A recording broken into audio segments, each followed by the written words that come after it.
Hello, everyone. Thanks so much for logging on to CBSDenver.com alongside Romi Bean. I am Michael Spencer here inside the Broncos locker room after a 23-20 win over the Los Angeles Chargers. And, of course, Romi, Brandon McManus, the game-winning field goal. I just got to say, it feels good to be in here after a win, doesn't it? I mean, everyone's in a great mood, but this guy, Brandon McManus, really a validating game-winning field goal, because not only did he have that, but in the first half, he really wanted to go for the 65-yarder. They didn't let him. He was furious about it, so a little bit of a vindication. But, of course, what everyone was really talking about, Drew Lock, his first career start today. And Drew Lock is undefeated as a starting quarterback. How about them apples? What did you like from Drew Lock today? Well, I think it helped that he had Courtland Sutton on his team. Courtland with 2 touchdown grabs, including a ridiculous one-handed grab, which really got the Broncos on the board first. That was their first touchdown of the game, and I thought kind of set the tone, right? And if you're Drew Lock, you go 3 and out on your first series. Then on your second series, you go down the field. Courtland Sutton makes that grab. You got to feel really comfortable, and I thought the Broncos did a really good job, at least in the first half,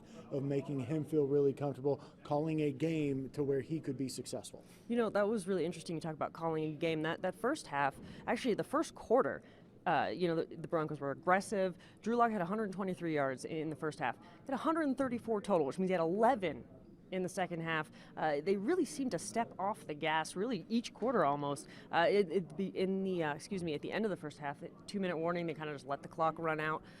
There was, players obviously can't comment, and they say players play, coaches coach, but there seems to be, some sort of a big difference in the play calling. Once you get off that, first 15 scripted, seems to get a little conservative. Yeah, for sure, and I think that'll be a talking point all this week, despite the victory. On the other side of the ball, I thought the Broncos defense gave up some really big plays to the Chargers that I know they went back, but overall I thought they played a really good game.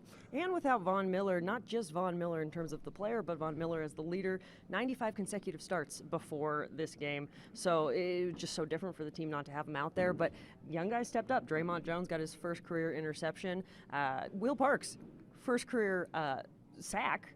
Right, and so you saw a lot of young guys stepping up, and to step up into Von Miller's shoes, right? Everybody's looking at how the defense is going to do, and I thought they did pretty well. So the Broncos get the win. They improved to 4-8 on the season. Up next, they visit to the Houston Texans. Back-to-back road games as they visit the Texans, followed by his visit to Kansas City and the Chiefs coming up 2 weeks from today.